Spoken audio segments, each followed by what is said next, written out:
નમસ્કાર દર્શક મિત્રો, આપ જોઈ રહ્યા છો અરવલ્લી ન્યૂઝ।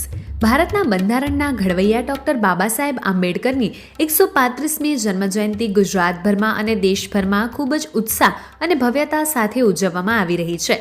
ત્યારે અરવલ્લી જિલ્લાના મોડાસા શહેરમાં જય ભીમના નાદ સાથે મોડાસા શહેરના મુખ્ય 4 રસ્તાથી લિયો પોલીસ ચોકી સુધી ભવ્ય શોભાયાત્રા યોજીને બાબા સાહેબ આંબેડકરની પ્રતિમાને પુષ્પાંજલિ અર્પણ કરીને 135મી જન્મજયંતિની વિશેષ રૂપે ઉજવણી કરવામાં આવી હતી અને મોડાસાના નવીન બસ સ્ટેશન આગળ આવેલા ડૉક્ટર બાબા સાહેબ આંબેડકરની પ્રતિમાને નગરના રાજકીય અગ્રણીઓ તેમજ અનુસૂચિત સમાજના આગેવાનો, કોંગ્રેસ સમિતિના પ્રમુખ સહિત કોંગ્રેસ કાર્યકરો અને સર્વ સમાજના લોકો ઉપસ્થિત રહી ડૉક્ટર બાબા સાહેબ આંબેડકરની પ્રતિમાને ફૂલહાર અર્પણ કરવામાં આવ્યા હતા અને પુષ્પાંજલિ પાઠવાઈ હતી।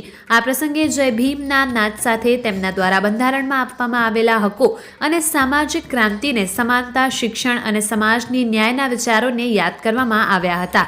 વૈભવ રાઠોડ, અરવલ્લી ન્યૂઝ, મોડાસા।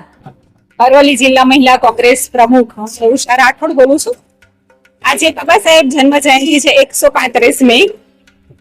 ભારતના બંધારણના ઘડવૈયા એવા બાબા સાહેબે સિદ્ધાંતો અને નિયમો આપ્યા છે કે દરેક અબાલ, વૃદ્ધ અને ગરીબથી તવંગર સુધીના દરેક લોકોને સરખો ન્યાય મળે, સમતા મળે અને રોજીરોટી સમાન મળે, કોઈ ઊંચ નહીં, કોઈ નીચ નહીં, એવા જે નિયમો આપ્યા છે। એમની આજે જન્મ જયંતિ છે ત્યારે આખા અરવલ્લી જિલ્લાના તમામ નાગરિકો એમને સલામ કરે છે અને એમને નમન કરે છે કે હે બાબા સાહેબ, તમે જો આ દુનિયામાં ના આવ્યા હોત તો કદાચ મનુવાદી શાસન ચાલતું હોત અને ગરીબ લોકો આજે ગરીબીમાં જ સપડાયેલા હોત, એમને અવાજ ઉઠાવવાનો પણ મોકો મળ્યો ના હોત કે સ્વતંત્રતા ના મળી હોત, મહિલાઓનો અધિકાર ના મળ્યો હોત, હકો ના મળ્યા હોત અને શોષિત વર્ગની અંદર જે પીડાતાઓ છે એ લોકોને પણ આજે શાસન કરવાની શક્યતા ન મળી હોત। એટલે બાબા સાહેબને આ દિવસ નિમિત્તે હું ખૂબ જ વંદન કરું છું, નમન કરું છું કે હે બાબા સાહેબ, તમારા જેવા આ જગતમાં ફરી પેદા થવાના નથી, પણ તમે થયા છો એના માટે હું સેલ્યુટ કરું છું।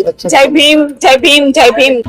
ડૉક્ટર બાબા સાહેબ આંબેડકરની 135મી જન્મ જયંતિ જ્યારે આજે દેશ અને વિશ્વમાં ઉજવાઈ રહી છે ત્યારે અરવલ્લી જિલ્લા કોંગ્રેસ સમિતિ દ્વારા આજે અમે મોડાસા ખાતે ડૉક્ટર બાબા સાહેબ આંબેડકરની પ્રતિમાને પુષ્પાંજલિનો કાર્યક્રમ કર્યો હતો।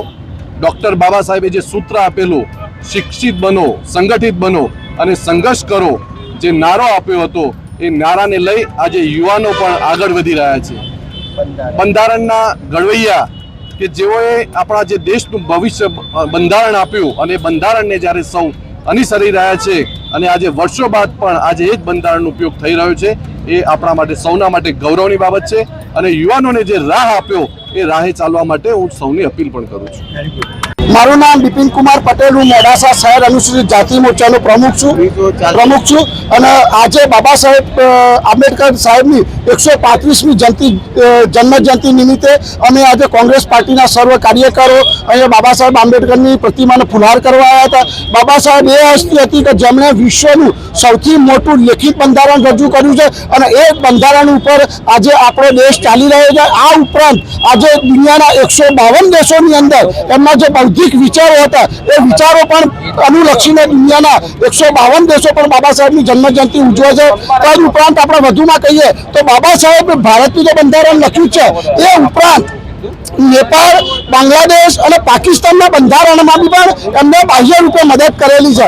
આવા વિશ્વ વિભૂતિ બાબા સાહેબે ભારતની અંદર દરેક સમાજ, જ્યારે દેશ આઝાદ થયો હતો ત્યારે સમાજ વચ્ચે ઘણી બધી ગેપ હતી, ઘણી ભિન્નતાઓ હતી। આ બધી ભિન્નતાઓને દૂર કરી છે, સમાજના બધા જ સમાજને એક સમાન એક પ્લેટફોર્મ પર લાવવા માટે એમને જે એક સમૃદ્ધ બંધારણ આપ્યું છે કે જેને આપણે રાષ્ટ્રીય પુસ્તક કહીએ છીએ, આપણા ભારત દેશનું રાષ્ટ્રીય પુસ્તક છે બંધારણ। જે બંધારણ આપણને બાબા સાહેબ આંબેડકરે પોતાની જન્મત ઉઠાવીને, મહેનત કરીને એમની અંદર જે નોલેજ હતું, જે જ્ઞાન હતું, જે 32 ડિગ્રીઓ લીધી, એ 32 ડિગ્રીઓનો ઉપયોગ કરીને સાર આપણને બંધારણમાં આપ્યો છે, જે બંધારણ આપણે વર્ષોથી દેશમાં અમલ કરી રહ્યા છીએ અને જેના લીધે જ આપણો દેશ આજે સુખી સંપન્ન થઈ રહ્યો છે।